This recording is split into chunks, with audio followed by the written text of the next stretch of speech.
Olá, amigos e amigas. Estamos iniciando o nosso Economia e Desenvolvimento desta semana. Estamos aí praticamente no final do mês de fevereiro. Semana que vem já é carnaval, né? E o ano praticamente dá uma parada, dá um stand-by. E depois o carnaval se reinicia naturalmente e aí começa verdadeiramente o ano. E temos já nesse mês de fevereiro aí a reforma da Previdência enviada pelo governo ao Congresso Nacional. Vai dar muito o que falar porque, na verdade, mexeu com o vespeiro todo das corporações, a partir das corporações dos próprios políticos, né? Fazendo com que todos nós sejamos, para efeito de aposentadoria, pelo menos seres iguais, tenhamos o tratamento igual. Aliás, nós estamos num processo todo no mundo, né, de a chamada igualdade.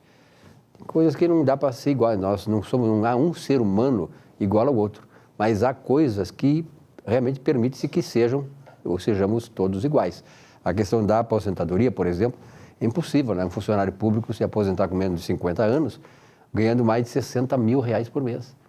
Quando o trabalhador da iniciativa privada, como eu, por exemplo, trabalha 37, 40 anos e se aposenta com, no máximo, 5.800 e poucos reais, que é o máximo que paga a Previdência Social para aposentadorias. Então, de qualquer maneira, eu acho que o Brasil caminha num processo de busca da justiça social, que é realmente o papel dos governantes e das instituições governamentais. Bom, nesse nosso início de Economia e Desenvolvimento desta semana, vamos ao espaço conversando sobre contabilidade.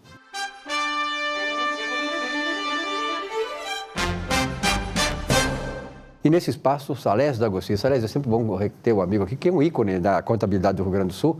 Salésio é um cara respeitadíssimo, não apenas aqui no estado, mas em todo o país, dando palestra, né? Participando, inclusive, participa de muitos congressos, né, Salésio? Sim. Quando nós somos convidados, sempre estamos presentes e o nosso objetivo é levar, com o nosso conhecimento, levar a contabilidade para esse Brasil afora. Isso é tão importante, ele é tão humilde que quando somos convidados, na verdade, ele é sempre convidado, né? Eu sei disso, mas, na verdade, o Salésio, quando ele vai para esses congressos, esses encontros nacionais, ele representa a contabilidade do Rio Grande do Sul, que é uma das contabilidades mais avançadas em termos de qualidade dos profissionais que atuam aqui.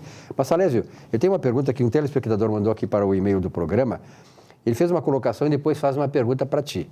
O Conselho Federal, diz ele, de Contabilidade, ao aprovar as normas técnicas para a elaboração das demonstrações contábeis, conceituou de forma confusa a definição de ativo, passivo, despesas e receitas. E aí a pergunta dele: como você, professor Salésio, conhecedor e experiente das técnicas contábeis, definiria de forma simplificada para que possamos entender esses conceitos, ativo, passivo, despesas e receitas? Uma boa pergunta do telespectador. É uma boa pergunta, sim, tá? E está certo, deve ser um aluno, talvez, ou um profissional. Um profissional. Tá certo quando ele diz que o Conselho Federal, ao invés de ajudar o profissional, ao invés de ajudar o estudante, ele dificulta. Realmente, as normas do Conselho Federal são normas confusas e difíceis de serem entendidas. E o nosso objetivo aqui é exatamente esse, é simplificar. E falar em termos de simplificar, nós precisamos realmente simplificar tudo que existe no Brasil. O Brasil, ele funciona de forma muito confusa. Tudo indica que essa confusão é gerada de forma proposital para que as pessoas realmente não entendam. E começamos pela contabilidade. O nosso presidente, o Jair Bolsonaro, tem que focar na contabilidade brasileira. A contabilidade brasileira precisa de simplificação. As pessoas têm que entender a contabilidade. Entende? Então, esse é o nosso objetivo, simplificar. Quando essa pessoa, esse profissional diz: o Conselho Federal de Contabilidade definiu de forma confusa o ativo, passivo, despesa e receita. Essas coisas são simples, muito simples. E é para você entender. Os registros dos atos de gestão são identificados pelo débito e pelo crédito.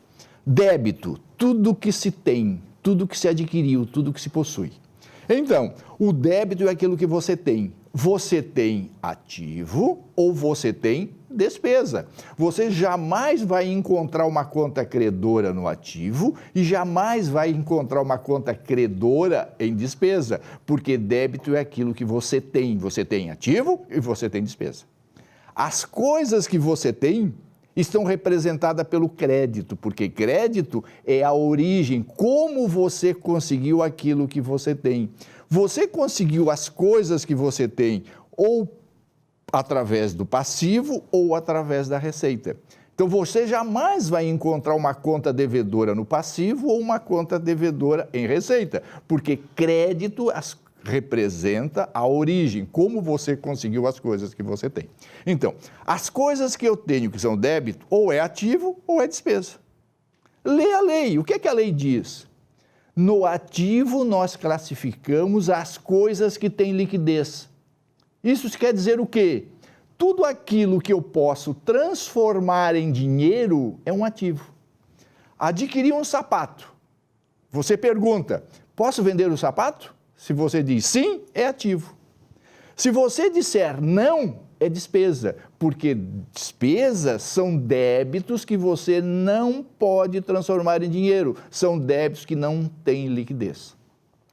Só porque o que você não pode, muitas vezes, é não entender o conceito, querer aplicar aquilo que você executa. Veja só, a lei faculta ao profissional de que todo ativo imobilizado. O que é ativo? Coisas que você pode transformar em dinheiro. Mas se o valor for inferior a R$ 1.200, você não precisa ativar. Você pode classificar como despesa. Então, quando você adquire um bem que é ativo, mas o valor é inferior a 1.200, você não pode dizer que aquele bem não é ativo. É um ativo, porém, por sua opção, você classifica como despesa. E os bens também com tempo de vida útil inferior a 12 meses. Neste caso, não tem valor. Todo ativo que você adquire para aplicar no uso, para ser imobilizado, porque imobilizados são todos os ativos de uso. Então, você compra uma máquina e a máquina tem uma vida útil inferior a 1 ano, você pode classificar isso como despesa. Então, repetindo, ativo, débitos que têm liquidez, débito que eu posso transformar em dinheiro. Despesa, débitos que eu tenho, débitos que eu não posso transformar em dinheiro, ok? Esta é a pergunta que você faz sobre tudo aquilo que você adquire. Passivo e receita, qual é a diferença? Logo, passivo e receita são contas credoras, contas que nos dão origem àquilo que nós temos. Um crédito é passivo, a lei diz, aquilo que gera obrigações. Tudo que gera obrigações é um passivo. O crédito que não gera obrigações é uma receita. Veja, o salário que você recebe, então você tem dinheiro, cuja origem é o salário. Então, esse salário é um crédito. O crédito é passivo e é receita. Não tem outra classificação. Coisa simples. Esse crédito, salário, pergunta, quem lhe deu o dinheiro vai pedir a devolução dele? Se disser não, receita. Se disser sim, passivo. Ok? Então, veja, você vai no banco e pede um empréstimo. Tem o dinheiro, cuja origem é o empréstimo. Pergunta, este crédito, a pessoa que me deu o dinheiro vai querer que você devolva para ele? Sim, passivo. Então veja que a coisa é simples. Passivo, créditos que lhe gera obrigações, créditos que você tem que devolver. Receita, créditos que não lhe gera obrigações, créditos que você não precisa devolver. Essa é a coisa simples para que você entenda. Se você ganhou de presente um automóvel, você tem um automóvel, débito. Esse automóvel, ativo ou despesa? Ativo. Por quê? Você pode vender. A origem do automóvel, presente. Quem lhe deu o automóvel vai querer que você devolva o dinheiro? Não. Receita. É coisa simples. Como diz o Salésio, é muito simples. Quem complica é o Conselho Federal de Contabilidade. E ele complica porque ele quer justificar o gasto dos milhões de reais que ele arrecada dos profissionais. Então ele não sabe o que fazer para valorizar a profissão. Ele vai para o exterior viajar, fazendo os turismo, gastando... Só o federal? Não, o estadual também, todos os estaduais também. Então, ele não tem que justificar, então eles vão para o exterior dizendo, nós estamos aqui na Europa, estamos na América do Norte, estamos aqui buscando técnicas de entender a contabilidade. Não tem que coisa nenhuma, nós tem que convocar os profissionais, os professores e discutir a contabilidade. Nós temos que ser protagonista, nós temos que mostrar para o mundo que nós entendemos de contabilidade. Nós temos que dar a eles conhecimento, nós temos que transferir os nossos conhecimentos e não pegar essas normas confusas que ninguém entende coisíssima nenhuma para dificultar a contabilidade e com isso facilitar a manipulação dos resultados que nós estamos já na hora de acabar com isso. Isso que tu diz é uma coisa interessante, quer dizer, na verdade eles complicam para depois vender facilidades. É isso aí. O Brasil é assim, né? Leis, complexidade e tal, porque depois aí tu vende facilidade. Se tudo é simples, aí tu, de repente, né, pode fazer tranquilamente, não há problema nenhum. Você não tem custo adicional, não tem que contratar esse, aquele e tal, papapá, não tem que, né, molhar a mão desse, daquele. Mas, enquanto as coisas forem complexas, assim, complicadas, a facilidade é comercializada. É isso, e eles acham que vender, eles querem valorizar algo complicando para que a pessoa não entenda. Não é por aí. Para sermos valorizados, nós temos que facilitar. A sociedade tem que entender. Nesse entendimento, nós precisamos modificar. Vamos modificar. Eu pergunto para você, para que gastar milhões de reais com publicações das demonstrações contábeis nos jornais? Por que não publicar uma coisa simples e disponibilizar nas redes sociais as demonstrações contábeis? Para que gastar com jornal, Cecília? Aí tu está fazendo igual ao presidente Bolsonaro, está mexendo com o vespeiro dos meios de comunicação, né? Esse é o problema, né? Mas, quer dizer, tu sabe que nisso existe todos os compadrios, né, os comprometimentos, o partilhamento de coisas, e isto que tem que ser quebrado. Aliás, o Bolsonaro está fazendo isso, e por isso que a Rede Globo, por isso que as redes de televisão, os jornais que recebem verbas polpudas do governo estão, né, claro que estão completamente alucinados e querem bombardear o presidente Bolsonaro. É por isso que essa guerra de informação, essa guerra de versões, e sempre, todo dia, surgindo um escândalo contra o governo. Por causa disso, está mexendo no vespeiro que há muitos e muitos anos, né, foi se construindo naquele vespeiro em que só tem acesso, só ganham aqueles grandes e poderosos que sempre estiveram aliados ao governo. Veja assim, o Lula, por exemplo, criticava a Rede Globo, depois se aliou. Faz muito bem o Bolsonaro, o presidente Bolsonaro, de fazer guerra, pela primeira vez um presidente da República abre guerra contra esse monstro da comunicação no Brasil que só faz mal para o país, que chama-se Rede Globo. Vai em frente, presidente. É isso mesmo, é isso mesmo. E é por isso que nós precisamos mudar a forma de gerir o Conselho Federal de Contabilidade e os conselhos regionais. É por isso que eu já convoco todos os profissionais em fazer chapas de oposição ao Conselho para nós mudar a contabilidade brasileira. E mudando essa contabilidade brasileira e regional, você vai mudar muito o Brasil. Salésio, obrigado pela tua presença aqui. Aliás, quem quiser, seja técnico de contabilidade ou contador, fazer uma questão para o Salésio, está aí embaixo para vocês a forma de fazer isso. Obrigado. Esse espaço que, aliás, está se notabilizando e se consolidando como um espaço do contador. E o nosso objetivo é isso, é simplificar. Simplificar para orientar, simplificar para nós prosperar. Muito bem, Salésio D'Agostinho. Obrigado pela tua presença aqui no nosso espaço, conversando sobre contabilidade.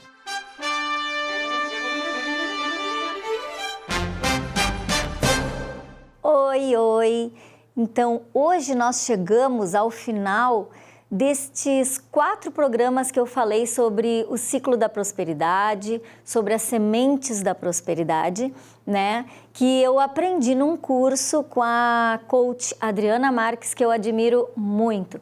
Então, hoje, para quem não assistiu as outras, confere lá no site do programa.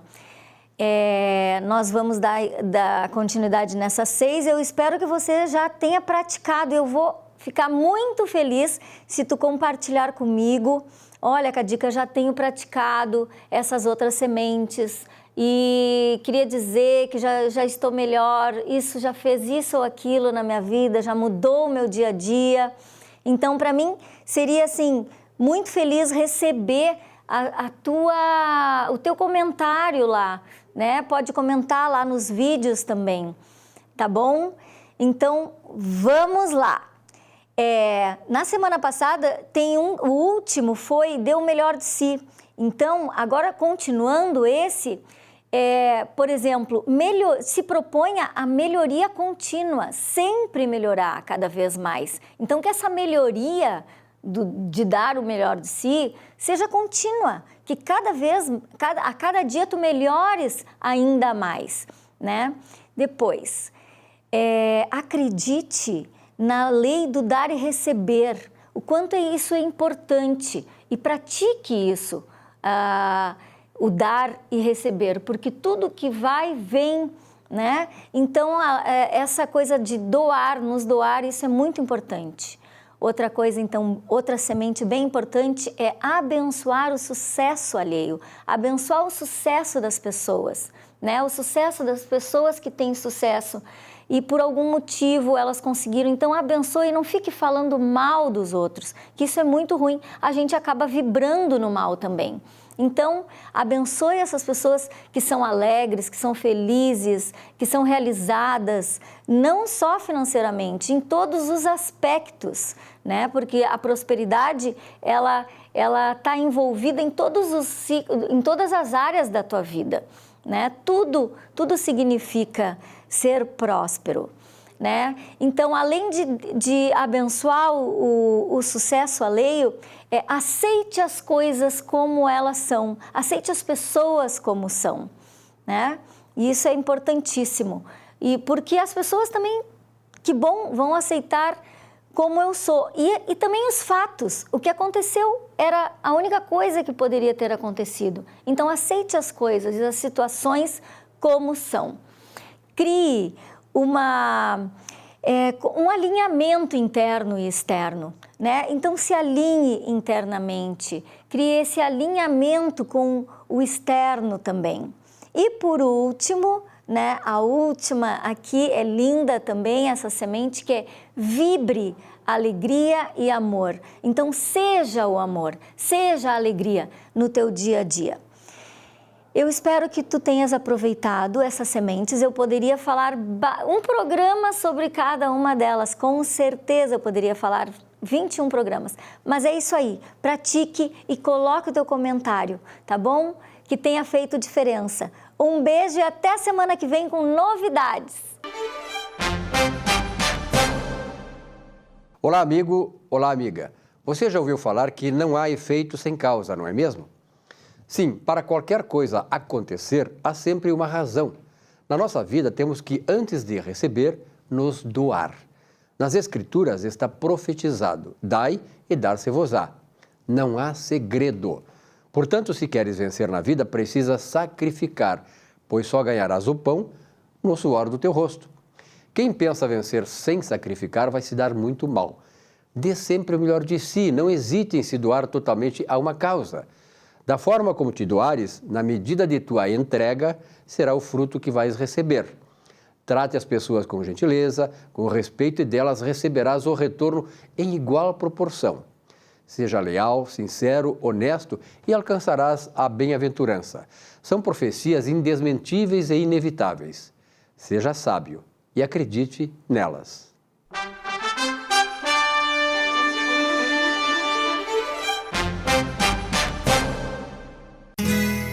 Ser gaúcho é preservar as tradições, é valorizar a educação e acreditar que um futuro melhor nasce nas páginas de um livro. É nossa tradição trabalhar duro. Temos orgulho do suor que escorre do rosto. Ele reconforta a alma e sedimenta uma vida digna. É nossa tradição valorizar o passado para desenvolver o futuro. CMPC Celulose Rio Grandense. Desenvolvimento é a nossa tradição.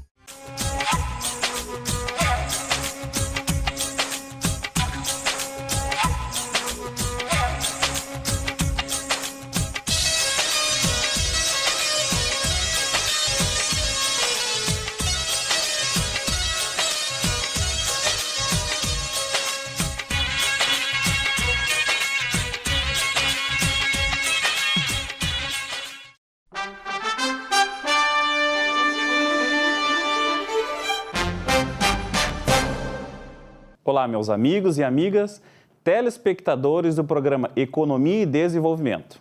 No quadro Falando sobre seus direitos, hoje gostaria de abordar direito do trabalho, mais precisamente o trabalhador doméstico e seus direitos referente às férias, que foi regulamentado pela Lei Complementar número 150 de junho de 2015, mas que até hoje geram dúvidas, tanto do empregador quanto do empregado.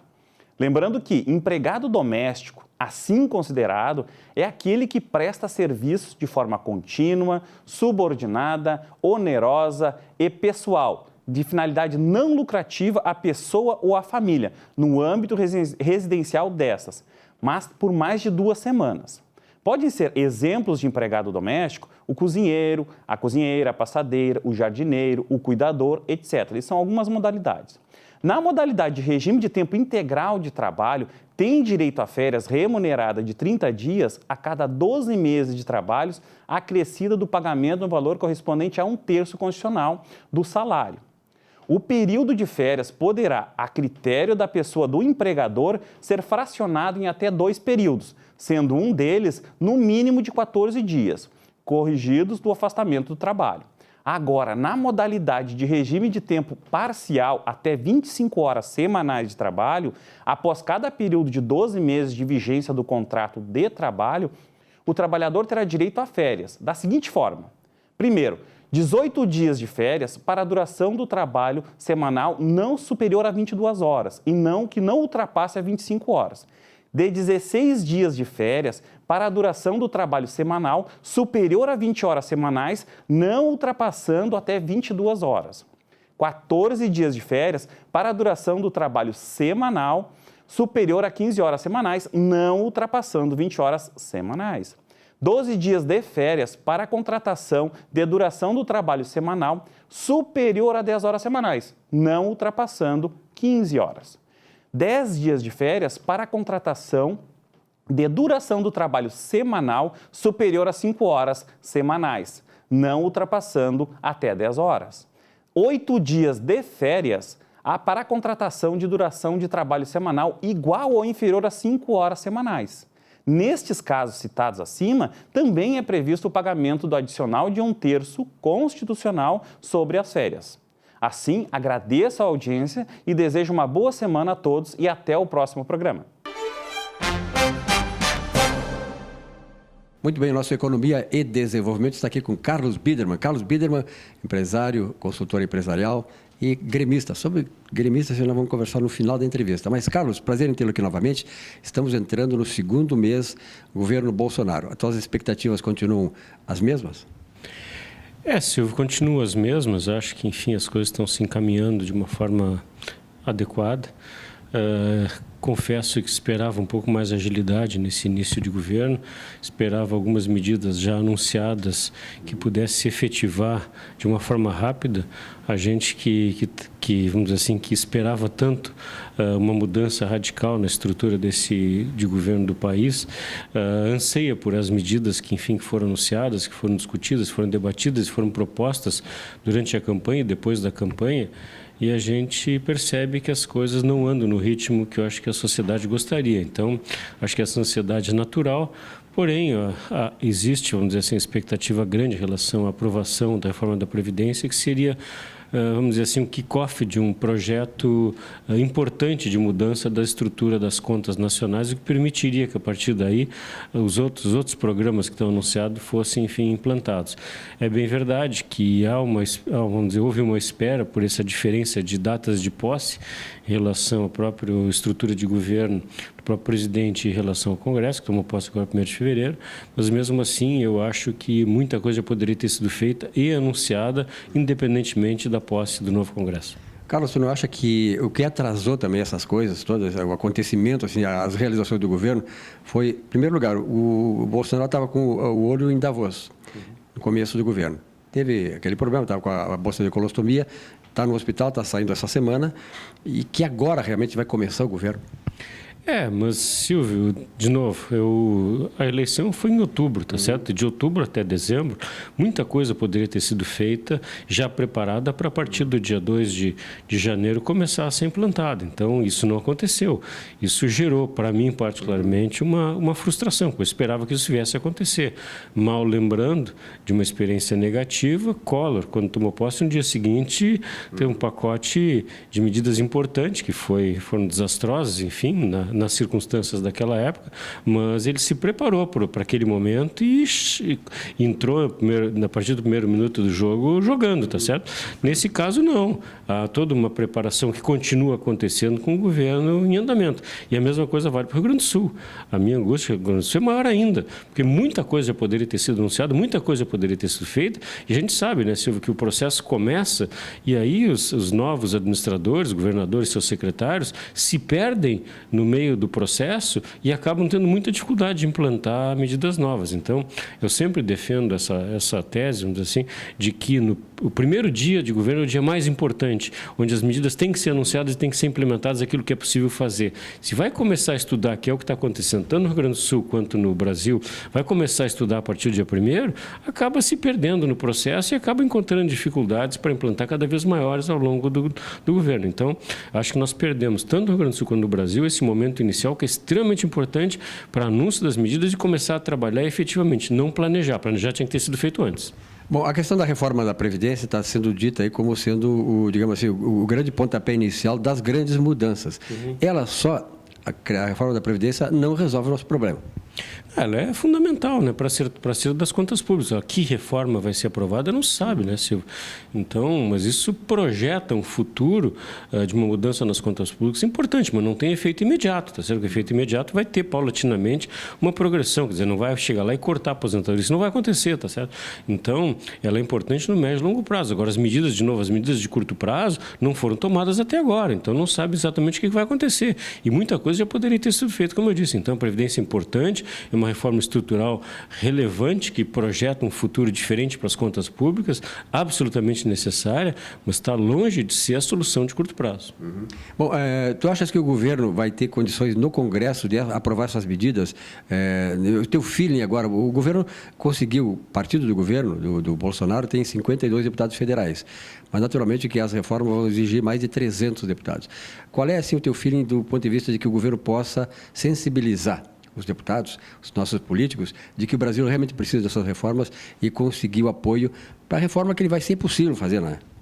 Eu acho que isso já está consolidado, né, Silvio? Eu acho que hoje a resistência às reformas é muito pequena. O povo brasileiro deu já o seu recado e os próprios políticos, enfim, a própria presidência do Senado, da Câmara, vem sinalizando nessa direção e acho que há todo o ambiente para que isso venha acontecer. Agora, é muito importante que essas pequenas atrapalhações de índice de governo se resolvam. Não dá para ficar batendo cabeça, tá certo? Porque aí isso divide e aí as discussões ficam mais complexas. E também, obviamente, a questão do filho do presidente precisa ser resolvida imediatamente. Acho que quanto mais tempo levar para resolver essa questão do Flávio Bolsonaro, pior é, tá certo? Não importa quem seja, tem que resolver essa questão. Ou seja, tem que se errou, tem que pagar pelo erro e não tem que ficar cobertando coisa nenhuma, tá certo? Então, poxa, isso é extremamente importante também para criar o ambiente político e a credibilidade para implementar o que tem que se fazer, né? Então, a gente pode. E eu acho que a sociedade, de uma certa forma, a própria imprensa vem fazendo um mau trabalho nesse aspecto, até com certo revanchismo, dando, vamos dizer assim, um espaço exagerado para esse tema, mas independente do espaço exagerado, independente da forma, o assunto tem que ser resolvido. Sem isso, fica muito difícil implementar qualquer tipo de decisão sem a credibilidade que tem no primeiro dia, que vai se perdendo dia a dia pelas circunstâncias naturais do dia a dia do governo. O Bolsonaro ainda carrega, como todo presidente que começa, né, um patrimônio, assim, do ponto de vista ético, né, importante. Por isso que ele não pode desperdiçar isso. Mas, voltando agora às nossas questões regionais, nosso Grêmio Futebol Porto Alegrense. O pessoal sempre diz aí, o pessoal do esporte, que Palmeiras e Flamengo são os dois clubes mais ricos do Brasil, eles estão hoje acima de todos eles. Mas o Grêmio começa a contratar agora, o Tardelli foi o exemplo dessa semana. Tu acha que o Grêmio também se coloca na posição de um dos grandes, digamos assim, clubes que poderão ser campeões brasileiros, da Copa do Brasil e da Libertadores da América? Olha, Silvio, a gente tem um pouquinho de vivência de futebol e sabe que muitas vezes a contratação de jogadores caros não resolve os temas, né? O Grêmio mesmo tem uma experiência que não é lá muito positiva em relação a isso. Eu tenho absoluta confiança, estou aqui me contradizendo, que o Tardelli venha ser, vamos dizer assim, a cereja do bolo, quer dizer, aquele diferencial no time do Grêmio, e tem toda a condição para isso. Acho que foi examinado o seu passado, o seu presente, então indica que isso possa efetivamente vir a acontecer. Então o Grêmio está fazendo um esforço enorme para trazer esse jogador, para dar qualidade ao seu time e estar em condições de competitividade e melhor até que Palmeiras e Flamengo. Então, encher de craques, encher de jogadores caros um time não necessariamente significa vitórias. E eu acho que esse é o caso muito mais de Flamengo e Palmeiras que do próprio Grêmio, que vem com uma estrutura de categorias de base, com um time formado há mais tempo, que eu acho que, obviamente, que tem um desejo e o coração nessa afirmativa, mas eu acho que o Grêmio hoje está em melhores condições do que esses times para, enfim, para ter condição de sucesso esse ano, tanto no cenário nacional como no cenário internacional. Ali, para completar e terminar nossa entrevista aqui, 3 campeonatos, Copa do Brasil, Campeonato Brasileiro e Libertadores da América, fora o Gauchão. Desses 3, qual o que tu almejaria que o Grêmio conquistasse este ano? Todos. Digamos assim, que tem que ser só um. Tem que ser o Libertadores voltar para o Mundial para ser bicampeão mundial. Parabéns, é o que eu penso também. Grande abraço, Carlos, até a próxima entrevista. Obrigado, Silvio.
Meu amigo Silvio Lopes, um grande abraço para você. Estou aqui de volta em nome de Zafari Bourbon, onde economizar é comprar bem. E eu estou feliz porque essa reforma da Previdência, que começa a tramitar lá no Congresso Nacional, ela não é a ideal. É claro, ela vai ter que ser mexida ainda, porque, afinal de contas, militares, tem muita gente aí que realmente tem que ser ajeitada ainda dentro dessa reforma. Mas só de ver políticos, não é, os deputados, os senadores, os juízes, não é, os procuradores, todo o pessoal do Ministério Público, todo mundo ser lançado para dentro do INSS, isso já me agrada muito. Porque não é justo que no país nós tenhamos uma aposentadoria que vai até R$100 mil, né? O quanto quiser, para uma determinada categoria, e o restante fica preso num teto que vai até R$5 mil, não é? 5 mil e alguma coisinha. Eu acho que joga todo mundo para dentro do INSS e aí, é claro, vai sobrar dinheiro para fazer essa previdência. Porque quem consome muito dinheiro, quem consome muito recurso na Previdência Social, com toda certeza, é aquele pessoal que ganha realmente 30, 40, 50 e vai aí para fora, né? Afora, porque realmente é muito dinheiro que se paga na Previdência Social. E isso não vai ficar só realmente lá para o campo federal. Vai ser feito lá no Congresso Nacional, mas vem para os estados e vem para os municípios também. Tem pequenos ajustes que vão ter que ser feitos pelas assembleias legislativas e também pelas câmaras de vereadores. Mas, no geral, o grosso mesmo vai ficar realmente nessas regras que vão ser votadas agora lá no Congresso Nacional. Eu ainda fico pensando, será que os deputados vão fazer isso? Não é? Mas, como os atuais eles vão ficar com o direito adquirido nestas regras ainda antigas, né? Com a sua aposentadoria especial, coisas assim. Então, pode ser, né? A gente tem uma esperança de que, de repente, eles votem a coisa como tem que ser. Mas eu vou acompanhar muito de perto e eu gostaria que a população toda acompanhasse muito de perto, porque isso vai fazer com que todo mundo saiba que vai, por longo tempo, ainda poder receber a sua aposentadoria. Falando mais especificamente aqui em Porto Alegre, eu quero dizer que o problema da tarifa do transporte coletivo, que vai agora para R$ 4,70, poderia com toda certeza ser resolvido esse problema da tarifa com muita rapidez, né? Mas muita rapidez mesmo. Como é que podia ser feito? Olha, bota R$ 4,70 naqueles horários de pico, porque, afinal de contas, esse horário de pico, ele é pago pelas empresas através do Vale Transporte. Normalmente é assim porque quem usa o transporte coletivo nessa faixa de horário, normalmente é o trabalhador. Então, é pago através do Vale Transporte. Agora, nos outros horários, por que não estabelecer uma flexibilidade na tarifa, já que, por exemplo, as lotações não querem aumento, só os ônibus que querem aumento, não é? Eles estão muito satisfeitos com a tarifa que têm. Então, isso daria possibilidade para que, mesmo os ônibus, se quisessem, pudessem baixar a sua tarifa e não rodar aí em todas as linhas praticamente vazios.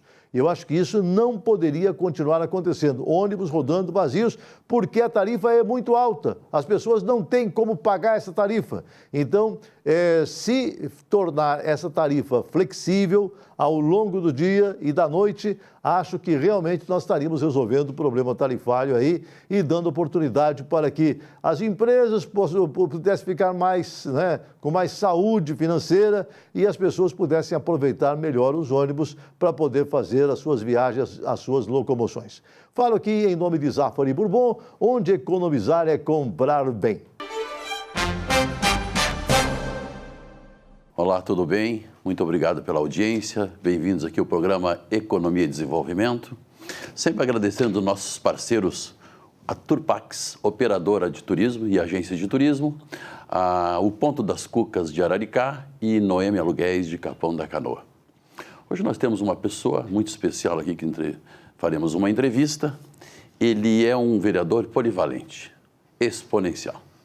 Ele está sempre aonde existe a necessidade de um vereador estar bem representando o seu público e os porto-alegrenses. Ele foi secretário, ex-secretário de Direitos Humanos e atualmente secretário municipal de Infraestrutura e de Mobilidade Urbana.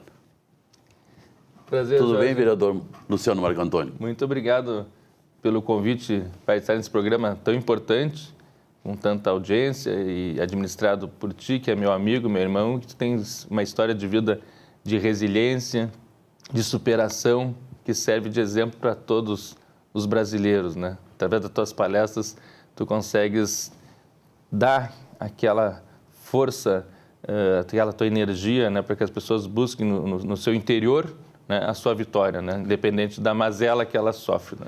Muito obrigado, vereador. E queria dizer também que o vereador é um vereador muito atuante. Obrigado. Que sempre, quando chamado, está aí para servir a população. Sim. Nós temos aqui várias manifestações, inclusive pessoalmente, de pessoas de Porto Alegrense que têm me cobrado muito. Por exemplo, sobre a trincheira da Anita Garibaldi, né? Segundo o secretário, ficará pronta em 3 meses. Temos também um problema ali da passarela, que até pouco tempo era mantida pela CE. Existia um convênio com a CE, mantinha aquela passarela, mas acabou sendo desmanchada e a população está sentindo falta daquela passarela. E também quanto ao corredor aqui de ônibus, aqui da Padre Cacique. Sim.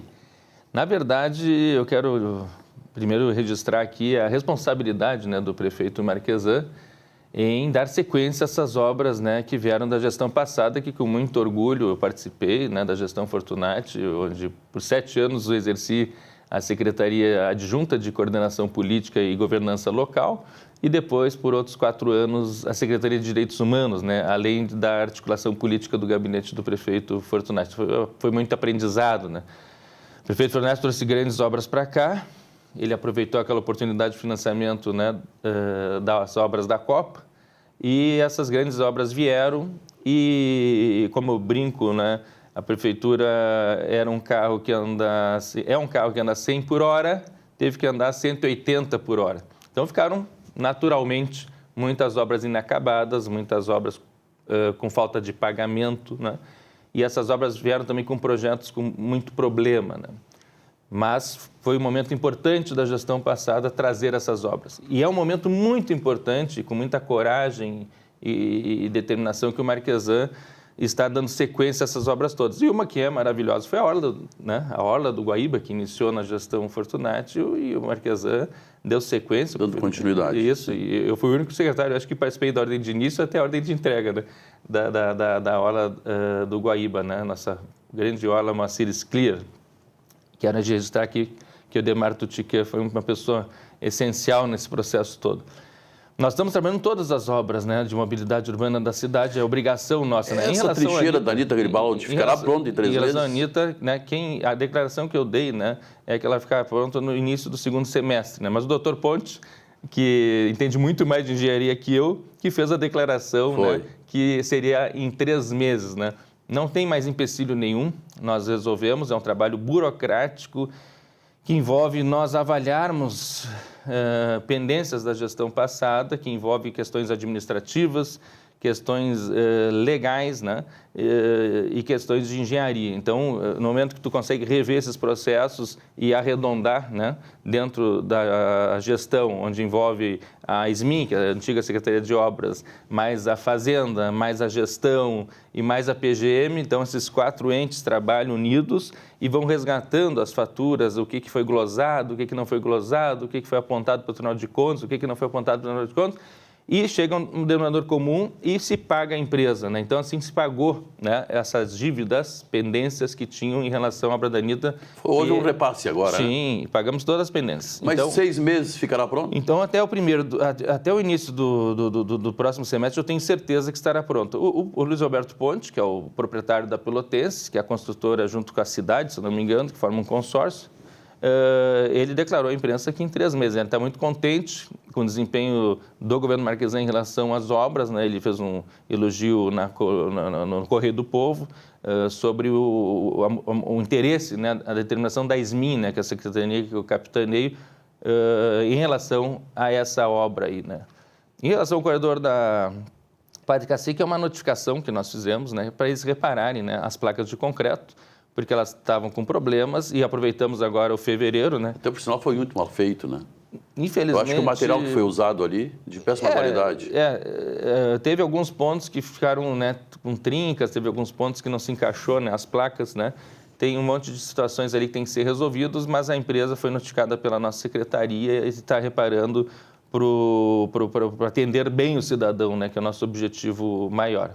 A questão da passarela da Ipiranga, a passarela de pedestre em frente à CE, foi uma doação da CE para a prefeitura há mais de 20 anos. 20 anos, né? Sim. A CE ficou, né? Sim. Mas parou agora no secretariado do Urbano Schmidt? Não, nós fomos fazendo a manutenção e, infelizmente, em 2018 agora, ou felizmente, né, a nossa departamento de fiscalização condenou, né, a passarela de pedestre. Nós temos que removê-la, porque olha quanto acidente ocorre por aí, né?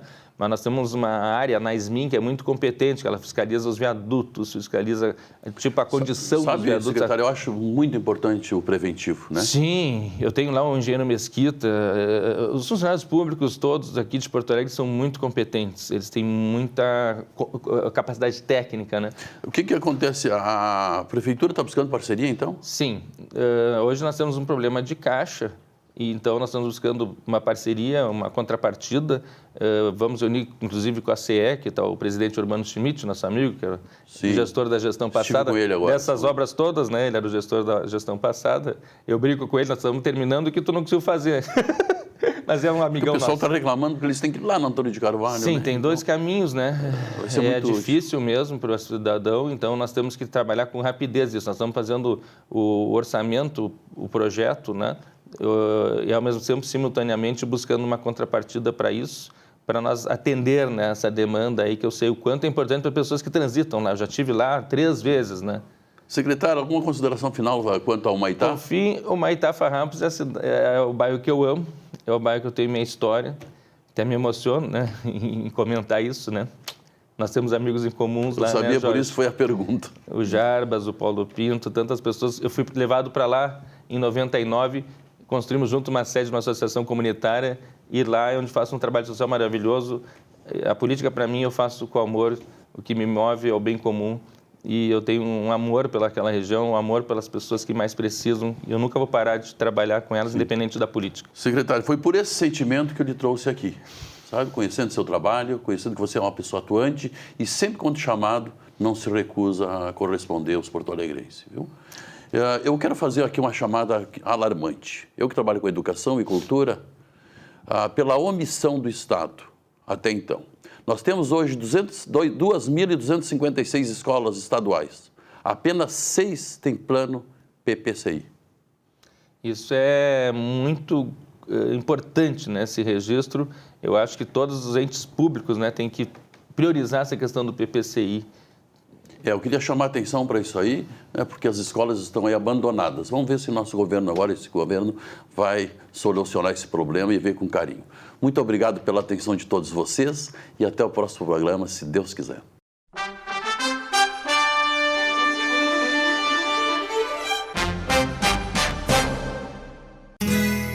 Ser gaúcho é preservar as tradições, é valorizar a educação e acreditar que um futuro melhor nasce nas páginas de um livro. É nossa tradição trabalhar duro. Temos orgulho do suor que escorre do rosto. Ele reconforta a alma e sedimenta uma vida digna. É nossa tradição valorizar o passado para desenvolver o futuro. CMPC Celulose Rio Grandense. Desenvolvimento é a nossa tradição.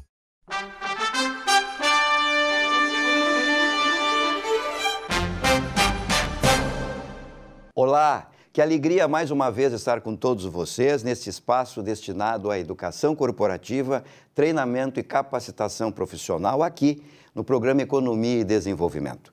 O tema de hoje é as objeções nas vendas consultivas, também para os profissionais do mercado financeiro, como consultores financeiros ou gerenciando uma carteira de clientes de alta renda. Bem, vamos às perguntas para reflexão sobre o tema as objeções nas vendas? Vocês encontram dificuldades para tratar ou enfrentar as objeções, as dúvidas e as preocupações dos clientes? E estas situações geram debates e confrontos antes que a decisão de compra do cliente aconteça? Como vocês respondem quando o cliente apresenta alguma das objeções que eu vou mencionar agora? Por exemplo, quando o cliente diz assim, não tenho interesse. Outra, não tenho tempo agora. Não tenho dinheiro. Pode enviar por e-mail as informações que depois eu analiso. Olha só, recapitulando, um dos principais fundamentos da venda consultiva é a criação de uma visão de solução de valor sob medida e não de produto, cuja ferramenta de abordagem é o despertar de necessidades. O que significa isso? Consiste de um sistema de perguntas que são feitas na entrevista pelo vendedor ao cliente, que produz um mapeamento das informações que nós chamamos de diagnósticos estruturados de necessidades exploradas. Muito embora o vendedor faça todo esse processo, isso não garante que ao apresentar a proposta final com a solução adequada e os valores, que nós não chamamos de custo, e sim de investimento, o cliente vai de pronto, de imediato, aceitar tudo, concordar e tomar a decisão de fechar o negócio. É claro que não. Neste momento final da abordagem, pode aparecer também as objeções. E neste momento o vendedor deve contornar as objeções. Vejam que interessante é essa expressão, contorno de objeções. Na mente do cliente, é importante que ele perceba não o contorno exatamente. O importante é você, como vendedor, lidar com as objeções do cliente. Por que é importante isso? Porque uma objeção é uma preocupação que o cliente expõe. Agora, preste atenção aqui. Se o vendedor não faz um bom mapeamento das informações do cliente ao longo da entrevista de vendas, que é o despertar de necessidades, esta objeção pode ser transformada em uma desculpa. E a desculpa, os vendedores não têm condições de contornar. Por quê? Porque uma desculpa pode ser uma mentira. Agora, a real objeção, aquela que preocupa verdadeiro o cliente, esta sim o vendedor pode lidar com ela, transformando essa preocupação em uma oportunidade. E da oportunidade gerar uma necessidade na mente do cliente para criar a verdadeira decisão de compra. Como fazer isso? Questionando o cliente, o porquê ele tem essa preocupação, entender a preocupação do cliente. Você não vai confrontar o cliente e não é também concordar com ele quando ele diz algo negativo sobre o produto ou o serviço.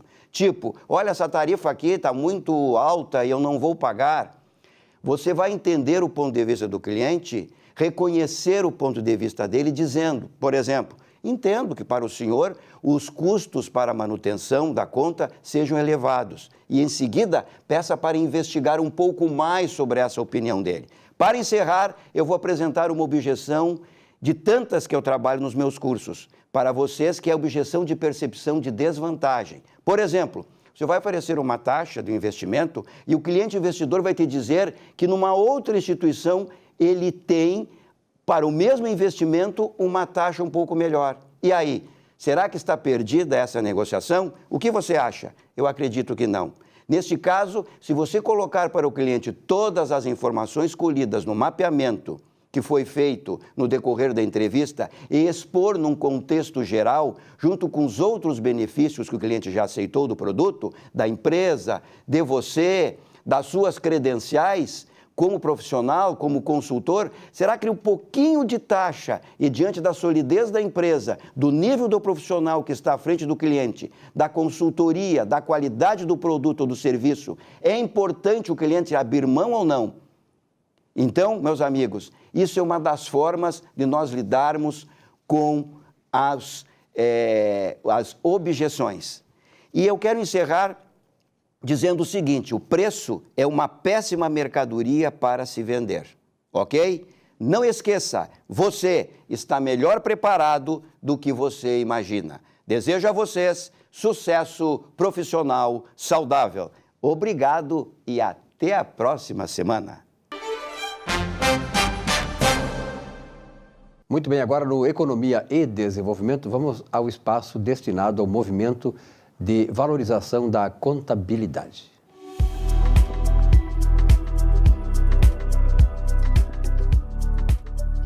Olá, telespectadores do programa Economia e Desenvolvimento e de todas as pessoas que nos acompanham nas redes sociais da Movacom. Alguns já me conhecem, sou contador e me chamo João Custódio. Atuo na contabilidade há 2 décadas.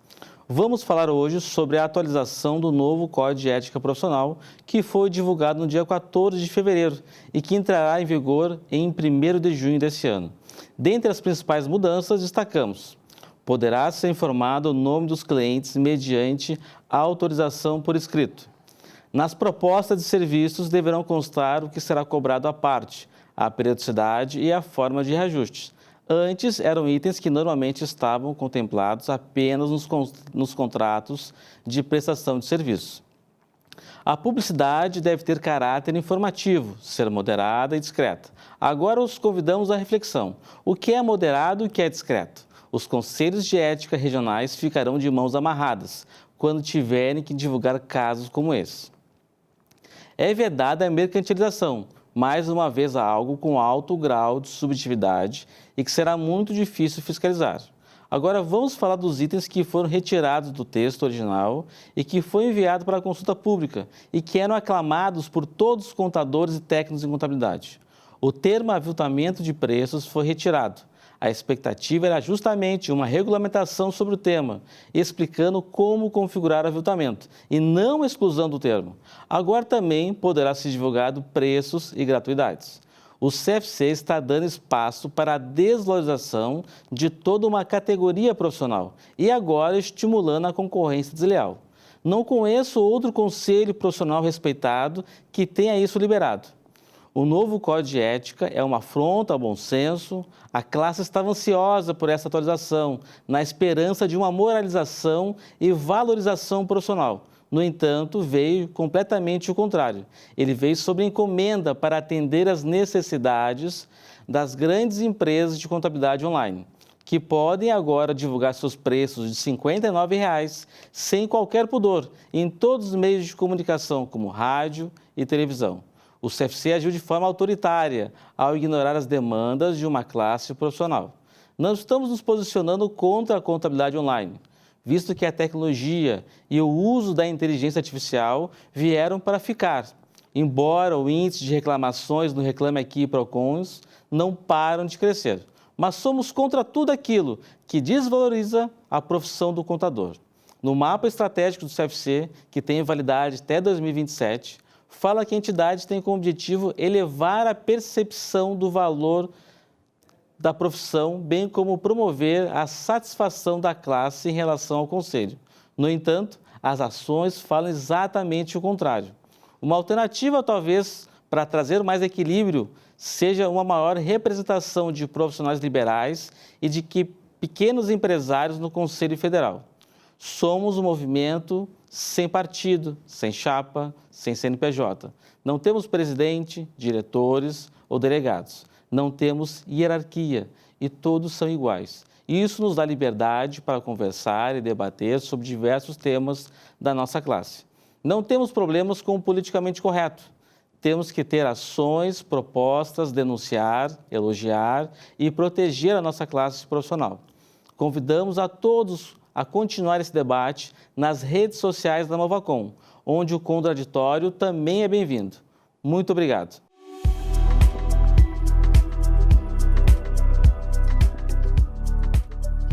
Muito bem, o Economia e Desenvolvimento fica por aqui. Uma bela semana de trabalho a todos vocês.